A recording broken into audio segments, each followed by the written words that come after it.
It's Jonathan Unthank, music director at the Light FM, and this week we're talking to Mike from MercyMe about surrender that leads to abundant life. Rewrite. New life, new beginning. So I grew up in a Christian home to parents that were baby Christians. They weren't believers. They weren't even planning on having kids because who would want to bring children into this cruel and horrible place? And they got saved and realized, wait a second, maybe it's not so bad. Maybe we do want kids, and so they had me. And then I was perfect, so they stopped. They're like, we can't top this one. So my parents' faith was growing as I was literally growing. So it was I was born in 75, so late 70s, early 80s. They were busy. Dad was trying to run a small business. Mom was trying to help him and raise me and do all those things. And I would say that their faith was a really practical one. Like my dad was just about integrity and he would, I think it's somewhere in Proverbs, and I'm going to paraphrase it horribly, but it basically says that a man will swear to his own hurt to hold to his integrity, and that was my dad. He owned a small engine repair shop, lawnmower shop in Florida. And if, somebody felt like they had been mistreated or done wrong or, overcharged or whatever, he would never argue with him. He'd be like, okay, and just kind of take it on the chin. And that was, I never saw that as like weakness. I always saw that as a strength. Yeah, sure. Like, man, he's just going to take the hit so that he can hold his reputation and have, whatever. Nobody could ever say a bad thing about my dad. And I feel like that to this day. He's just a good, honest man. And all of my goofiness I got from him for sure. So, and my mom was the typical Southern Baptist praying for her baby boy mom, every day. I would see her Bible open a lot more than I would see my dad's open, and so but that wasn't like he wasn't tuned in to God. He just wasn't a reader, which turns out I'm not a reader. And so I've had to really same here. Yeah.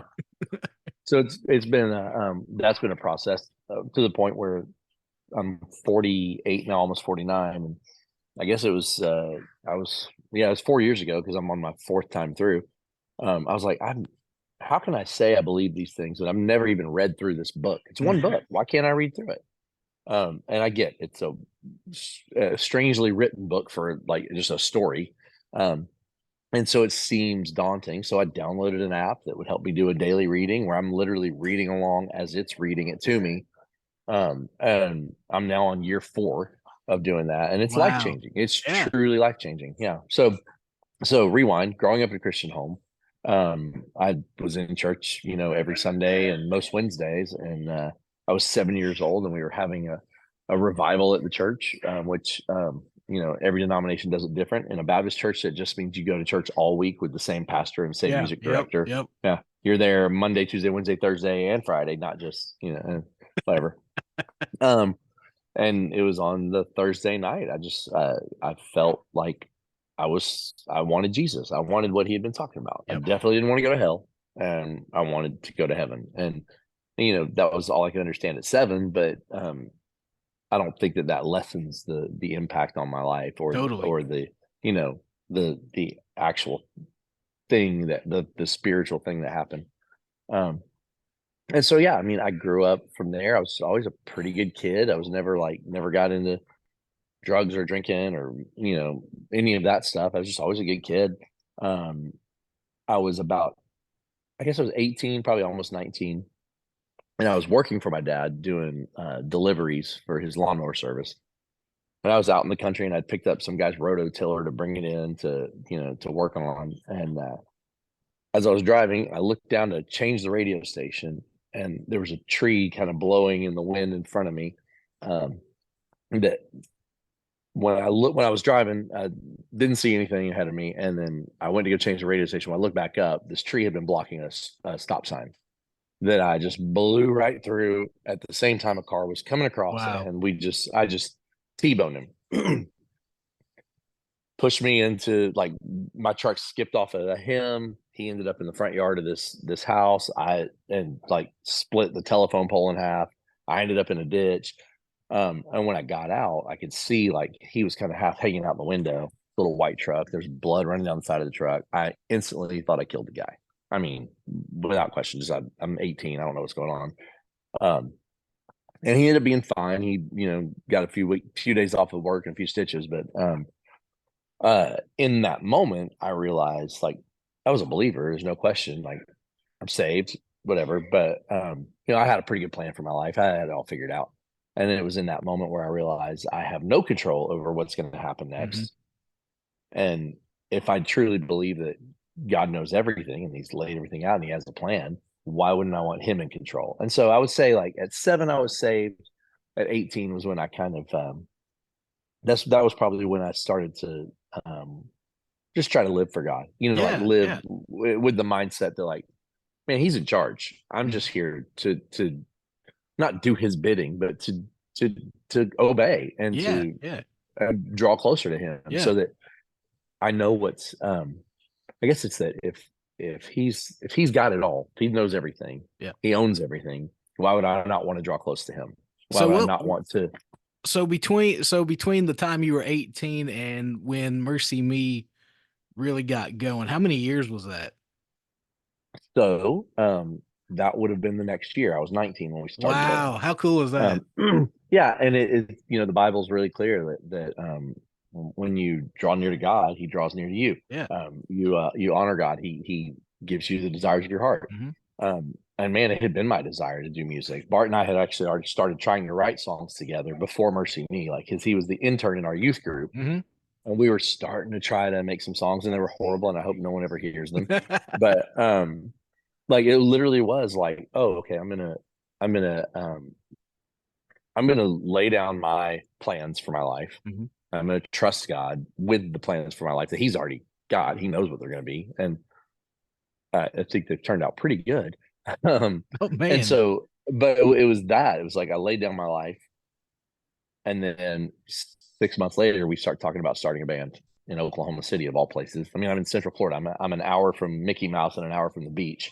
Why would I move to Oklahoma City? And turns out it was like the some of the best memories of my life, some of the best people. I was around some of the best musicians, like in Oklahoma City. You would never think it, but like unbelievable musical community. And so I just learned in the 2 years we were there. I learned so much. So yeah, That's amazing. God's ways are higher than our ways. There's no question. Isn't that cool? I mean, you can see the thread, from your Yeah, young age to, yeah, that 18 was that kind of that turning point, that decision point of, okay, he is who he says he is, and I yeah, believe it, and then I'm all in.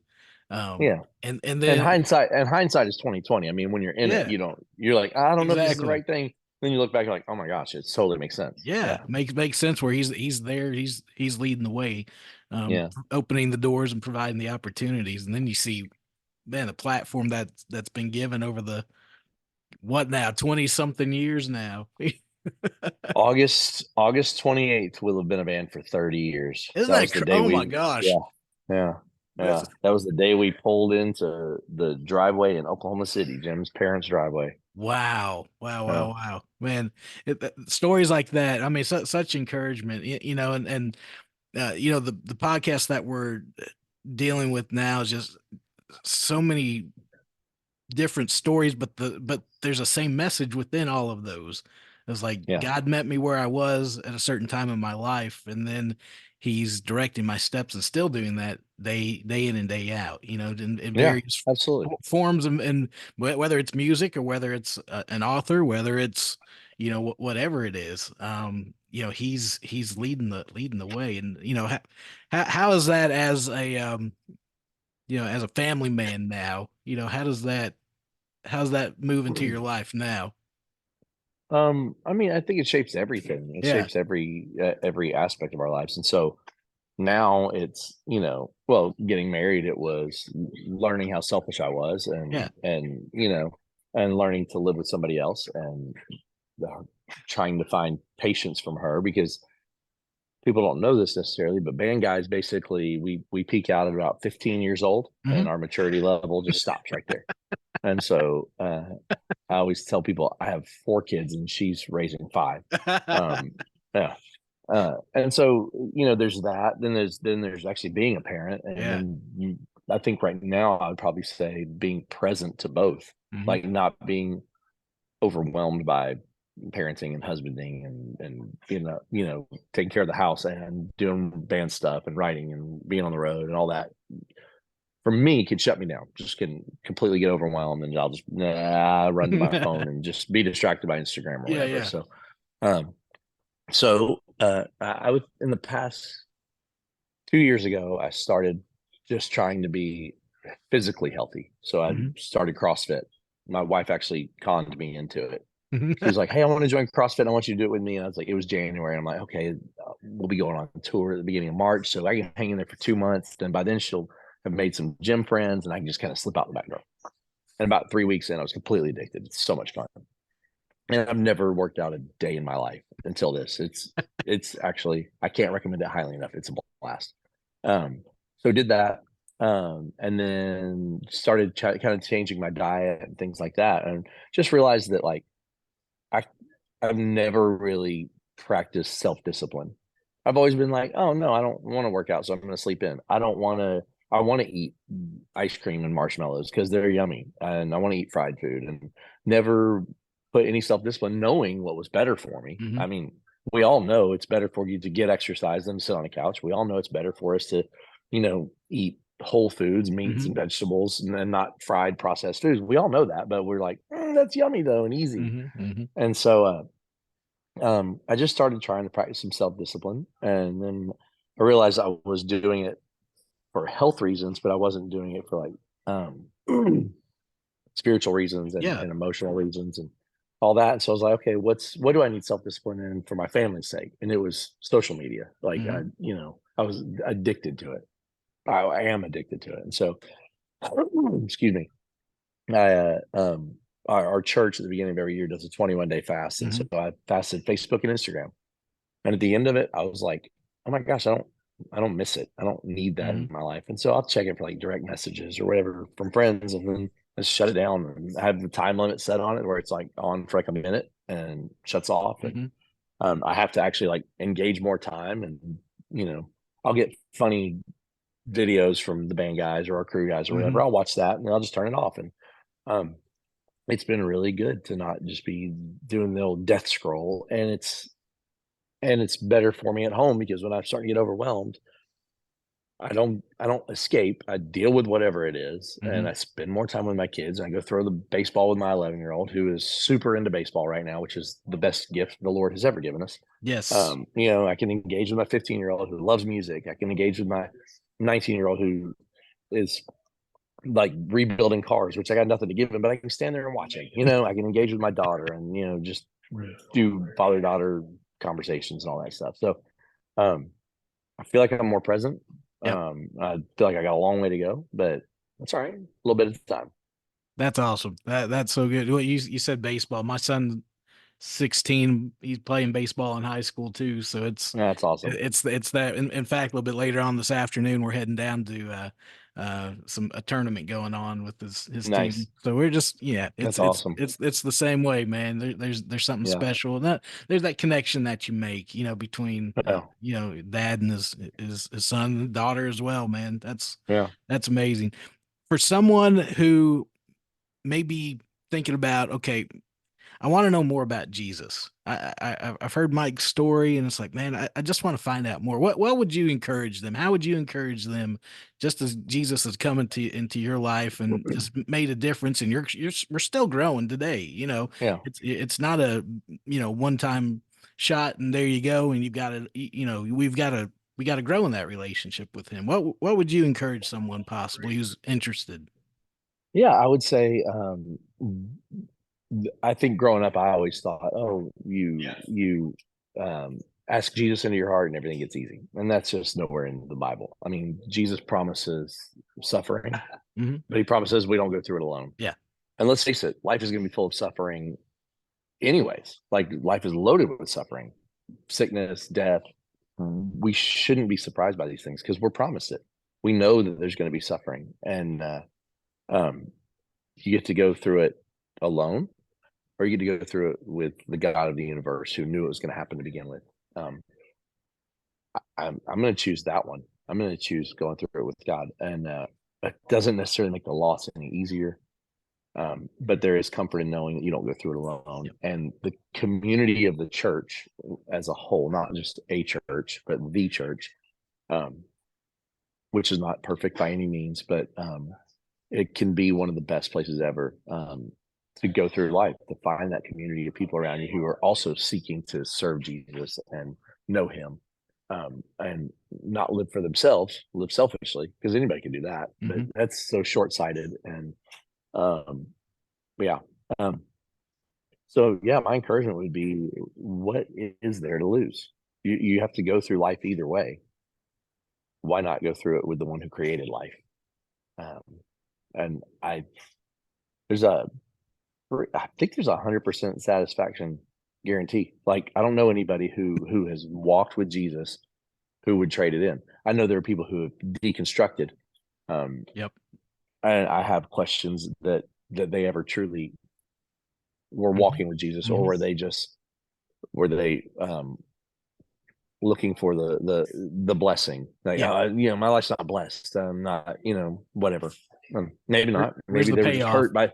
Yeah, maybe they were hurt by the church, and they didn't recognize that wasn't God who was hurting them. That was people who were broken, and we have to forgive and move on. And forgiveness is never for the other person; it's for us. Like, yes. It sets me free from all of that mess. I don't have to worry about it anymore, because it's like, you know what, they can deal with this. I'm going to move on.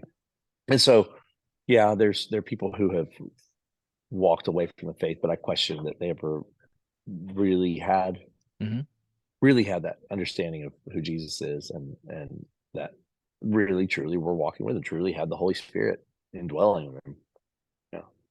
John 10:10, man. One of my favorite verses is Jesus says, I've come to give them life, and life to the full. And it's overflowing, joy. Yeah. This is Rewrite, Stories of New Life in Jesus. I'm Jonathan Unthank. If you'd like to join a community of listeners who enjoy hearing the life stories of Christian music artists and influencers, then join the Rewrite text group by texting the word Rewrite. That's REWRITE to 81891. But more importantly, if you'd like to dig deeper into your own relationship with Jesus, you can begin that journey today by texting his name, Jesus, to 81891. God bless you. Join me next time for another episode of Rewrite.